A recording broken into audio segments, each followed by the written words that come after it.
Hello everyone, and welcome to Let's Play Dragon Age Origins. This game, bugs, errors, glitches and all, is number one on my favorite games of all time. For those of you not familiar with me, which, to be fair, that's no one really. My name is PenBlade. I'm a variety streamer over on Twitch, but I am dipping my toes into the water of YouTube because I want to not only tell more stories, but I want to have fun with my content. I love streaming, and that'll always be my primary method of content creation. However, I get sad when I realize the VODs don't get saved, and I want to branch out and tell more stories and have them last forever. Now, when you catch me on Twitch, normally I am streaming something along the lines of Dragon Age, or The Sims, or Dead by Daylight, but here you will catch me doing purely story-driven content. This game, as I said earlier, is number one on my favorite games of all time. It is riddled with bugs, errors, glitches, and overall just madness, but I adore this game with my heart and soul. Now, I'm a little rusty when it comes to recording content. I haven't recorded a video in quite some time because this is not my first rodeo, darling. But I'm gonna give it my all, and as long as we have fun, and as long as we have fun, laughter, and make friends along the way, that's all that really matters. Now, be patient with me, because I am this thing called stupid, and you know that thing called stupid really, it really does make the most basic of functions. What's the word? Laughable, besties. But you know what? I'm determined to be as not stupid and as wonderful of a host as humanly possible. So while this will not be perfect, this will be full of heart and just a little bit of, you can't see me right now because gay. Hi, I'm Pen. but my friends, I've delayed this far long enough. Without further ado, welcome to Dragon Age Origins. And I guess for the second time, I'm saying it because oh god, I just burped. Without further ado, my friends, let's play. And yes, I would like to start in Dragon Age Origins. Actually, no, I feel like playing the Darkspawn Chronicles. I feel like playing a DLC, right? Actually, no, let's just go straight to epilogue content. Let's just go straight to Witch Hunt. No. The background you select will determine which of 6 distinct opening stories you play through. It also affects how characters respond to you throughout the game. If I read that too fast, I'm sorry. Oh. And now time for a badass opening cutscene.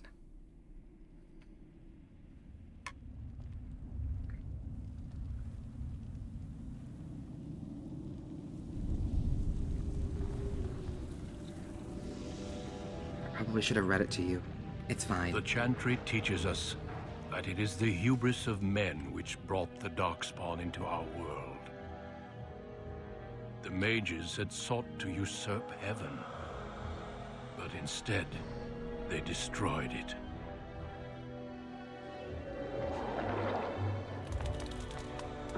They were cast out, twisted and cursed by their own corruption. They returned as monsters, the first of the Darkspawn.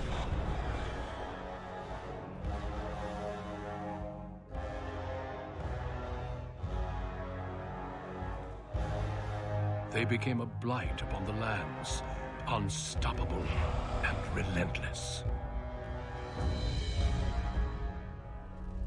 The Dwarven kingdoms were the first to fall, and from the deep roads, the Darkspawn drove at us again and again, until finally we neared annihilation. What a drag, am I right? Get it? Because he's being dragged right now.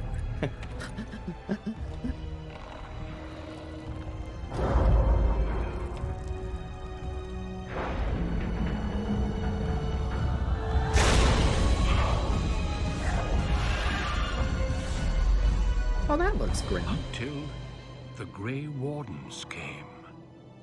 Men and women from every race, warriors and mages, barbarians and kings. The Grey Wardens sacrificed everything to stem the tide of darkness and prevail.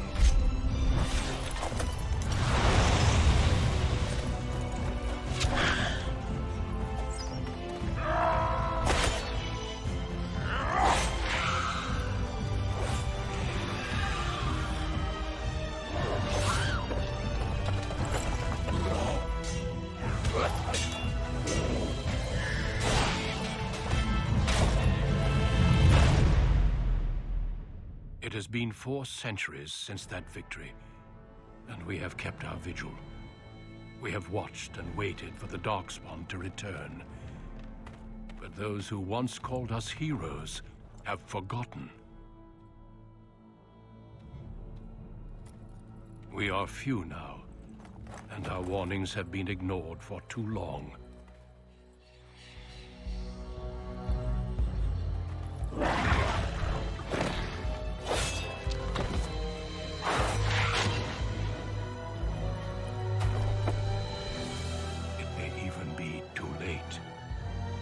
I have seen with my own eyes what lies on the horizon.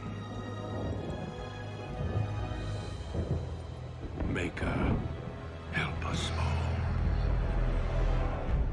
Oh dear.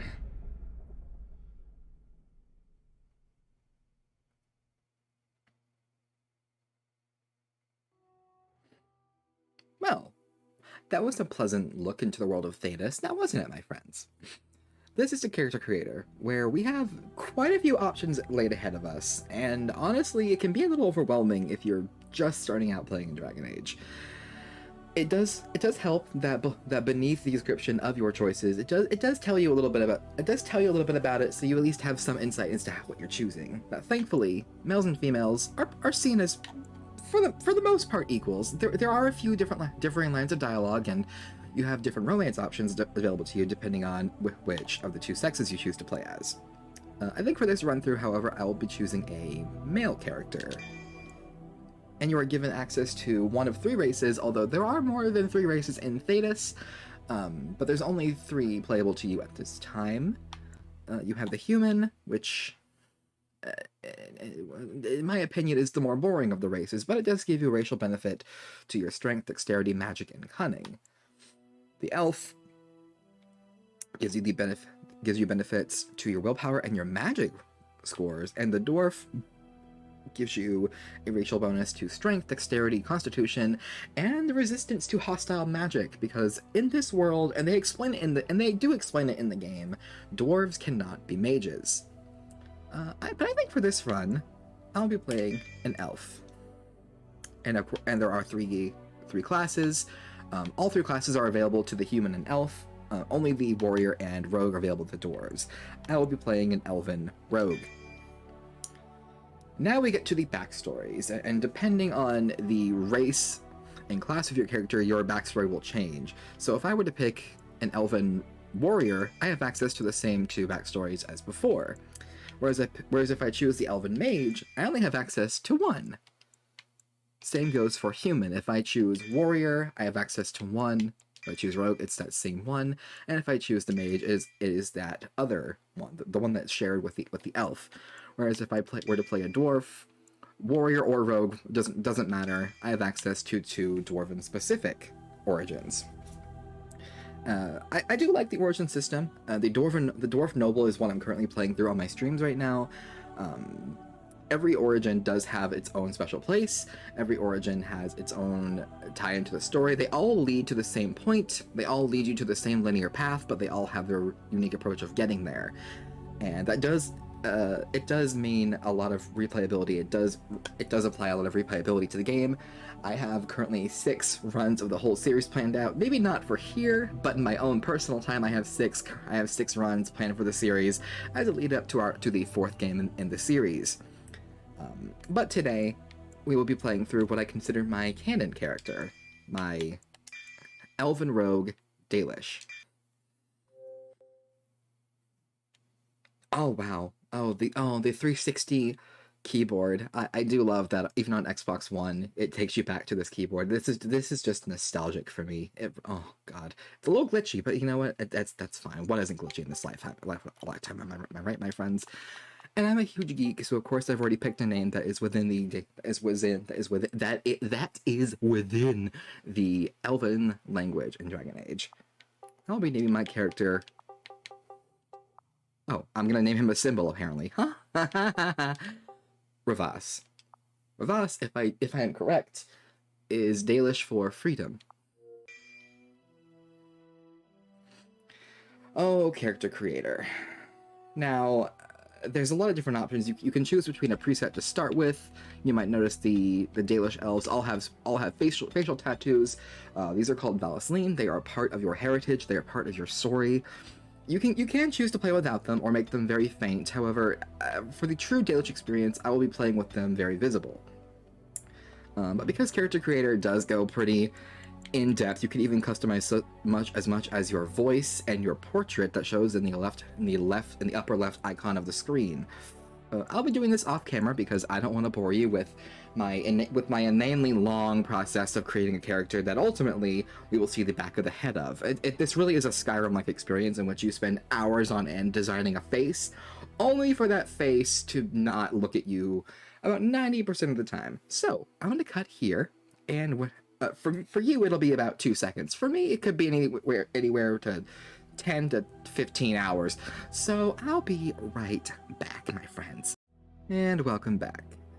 So, after an unreasonably long amount of time, I'm here with our final Revas Mahariel, or Freedom Mahariel, depending on how you want, depending on how big of a geek you want to be about it. I admittedly did not tweak his cheeks that much. Most of what I focused on was his tattoo styling, his eyes, his brows, and his lips. To me, the eyes and the lips can be some of the most defining characteristics of one's face, so I spent the most time on those, and the cheeks are not default, but they're more or less default. And I did give him the slicked back braided ponytail. I just like the way it looks. I don't know what it is about it. I just really like it. And I went with the pink background, and for his voice I chose the suave voice option, because I just think it fits his personality the most. I lost a spell. This weapon does nothing.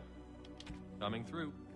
Now, the voice acting there might be a little bit off to you, but I assure you, the voice acting in this game is, in my opinion, some of the best voice acting in all of the gaming industry. And it doesn't really matter what you choose for your protagonist voice, because I'll actually be voicing all of his lines. The protagonist in Origins is not spoken, or they are not voiced. Their dialogue options are written out for you, so you the player can read them, and that is exactly what your character will say. Whereas however, in later iterations, such as Dragon Age 2 and Inquisition, your character is fully voiced. You are given a dialogue wheel of a preview of what they'll say, and then what they say is actually quite different, but it gets the same message across. In Origins, however, it is a bit more of a traditional RPG in that you're not voiced, but what you say is exactly what you say. Now, without further ado, I think he's ready to go. The attribute points. Now, as a rogue, I'll be wanting to focus more on dexterity and cunning. However, I do want my willpower and my strength to get some love as well. Magic, I don't need to worry about it really that much unless I'm doing magic resistance. And my constitution is something I want to keep an eye on, but it's not my top-notch concern. And these are your standard almost D&D attributes, if you will. A little bit different than D&D, I know, but they more or less serve the same purpose. Right off the bat, though, I'm going to pop 2 points into cunning, and I'll dump 1 into dexterity, and I'm actually going to pop some into strength, which maybe is not ideal for most rogues starting out, but I want my strength to get up there as soon as I can so I can hold on to certain items. Now, these are your skills. Different from your combat talents, your skills are more along the lines of coercion, stealing, trap making, survival, herbalism, poison making, combat training, and your tactics. Now, the tactics menu is a whole thing in and of itself. I can honestly make a whole video just showing you how the tactics work. The tactics slot, this just gives you another slot. And with more to focus on, so you have more behaviors when you're not actively controlling your character. We already have 1 point in combat training, which I think is good for now. Survival comes to you as a Dalish character. I'm actually going to put 1 point into coercion, and notice how it requires 10 cunning and up to 16. This is why I gave us the 16 cunning, because while cunning is the secondary stat we'll want to worry about as a rogue, I want my coercion up as soon as possible, because this means we can persuade or intimidate our way out of situations, and this makes the game a whole hell of a lot easier, in my opinion. And as a rogue, by default we have dirty fighting unlocked. I'm going to go ahead and unlock the passive Deft Hand so I'm able to open more chests. And I want dual weapon training. And we'll be playing the game on normal.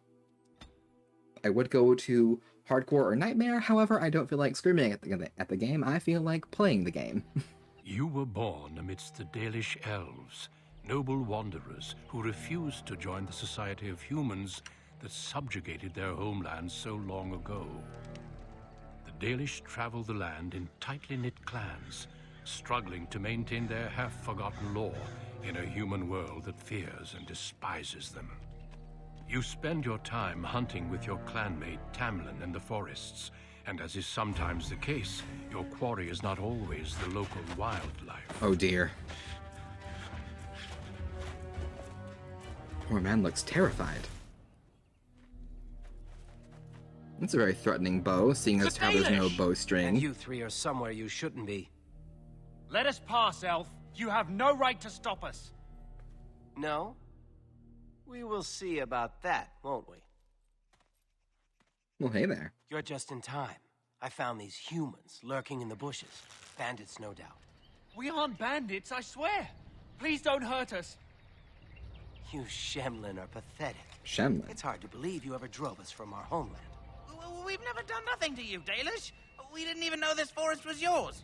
This forest isn't ours, fool. You've stumbled too close to our camp. You Shems are like vermin. We can't trust you not to make mischief. What do you say, Lethaline? What should we do with them? So Tamlin called Revas Lethaline. This is more of a term of endearment among the Dalish. It's a very familiar term. You would call, say, your close friend or like a close relative your Lethaline. The Dalish have their own language, and the Elvish language is something I'm actually very fascinated by. I can say a couple of sentences in the Elvish language. However, I'm not willing to expose myself as that big of a geek to you just yet, because I want you to kind of like me. And you know what? I'm gonna shut up and pick a dialogue option.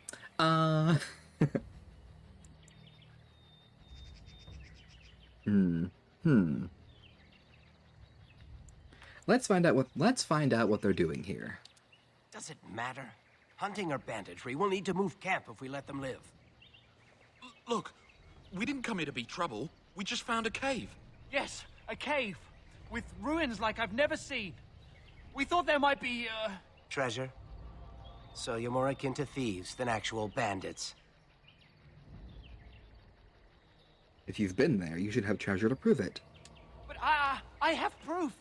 Here, we found this just inside the entrance. This stone has carvings. Is this Elvish? Written Elvish? There's more in the ruins. What? We didn't get very far in, though. Why not? There was a demon. It was huge with Oh. black eyes. A demon. Thank the Maker we were able to outrun it. A demon. Where is this cave? Just off the west, I think. There's a cave in the rock face and a huge hole just inside. Well, do you trust them? Shall we let them go? You frighten them enough. They won't bother us. Run along then, Shems. And don't come back until we Dalish have moved on. Of course. Thank you. Thank you. Shem, if you haven't guessed, is Well, more of an insult Shall towards we see if humans. there's any truth to this story? These carvings make me curious. Shouldn't we inform the Keeper? She might be interested in these carvings, but let's see if there's anything more before we get excited. Besides, we're already here. Now, they said it was to the west. Well, if you insist there, Tamlin. All right.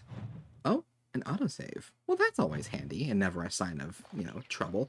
Why were you flickering as if you were injured? What did you do? We just spawned in. We've been here 3 seconds. You're already hurt. Tamlin, you're more accident prone than I am. Okay. Oh, it might do me some good to go ahead and use the Fomari Tome. All right. I do have a couple of extra things in my inventory to start with. Oh, hello. I have a lot more things than I would be beginning with. This is all downloadable content, whether it be free content you claim through the Dragon Age website, or rewards for doing previous DLC. I believe this is for completing Witch Hunt just in general, and this is for completing Witch Hunt on hard mode. The Dragonbone Cleaver is for hard mode, and the Stars of Arlathan is just for completing the DLC altogether. And we also have a couple of different pieces of armor. We have a lot of different accessories, which actually I should probably go through and equip these sooner rather than later. And some health poultices and nothing else in our inventory. Oh, what an elven artifact. Oh, this is what those human hunters have given us. Oh, I should probably go ahead and use my tome. It does give me only 1 bonus point, but I'm going to put that into my dexterity. And, oh, look at that! I can go ahead and improve my coercion, yet again. So right off the bat, I'm starting with a huge persuasive bonus. I almost said Banus. Banus? Bonus Banus?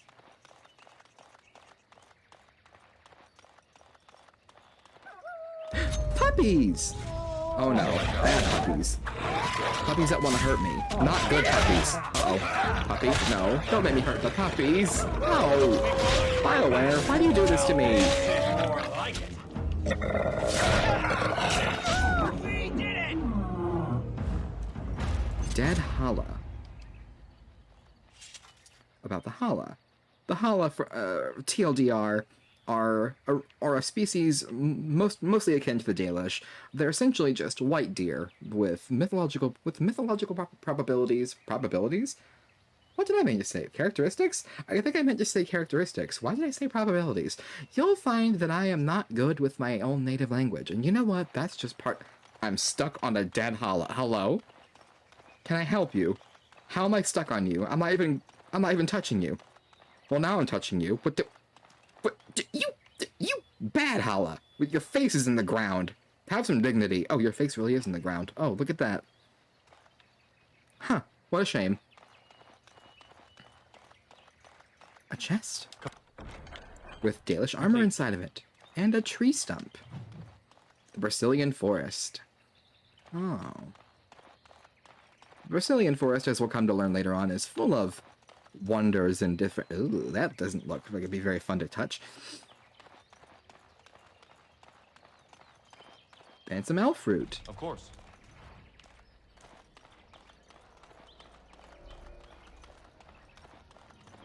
Also, my ability to run in a straight line is, well, almost as straight as I am. Rubble with a blank vellum. Really, a blank vellum is just merchant fodder. This must be the cave. I don't recall seeing this before, do you? No, I don't. Let's check it out. My thoughts exactly. With luck, we'll find something that will make us clan heroes. Heroes, eh? But before we go any further, I think this is a good point, as good a point as any, to go ahead and cut the video off here. Really, this video served as more of an introduction to the game itself, and me as a person, your host. This is the first of many videos in a series. Hopefully this Let's Play doesn't go on for as many installments as I know it's capable of. Hopefully I'm able to condense this enough so that it's not just me running around aimlessly looking for small trinkets and plants and gifts for my companions, because I have a problem when it comes to collecting things. I might wander off by myself and just focus on the shiny things. But before we can... Sorry. Before we go in this cave, I'm gonna cut the video here. But friends, I will see you hopefully next time on Let's Play Dragon Age Origins, where we explore the cave and we see just what these human hunters were talking about. Is there a demon in here? There could be a demon. There could not be a demon. It's up to us to decide that. We're gonna see for ourselves. So, stay tuned, my friends.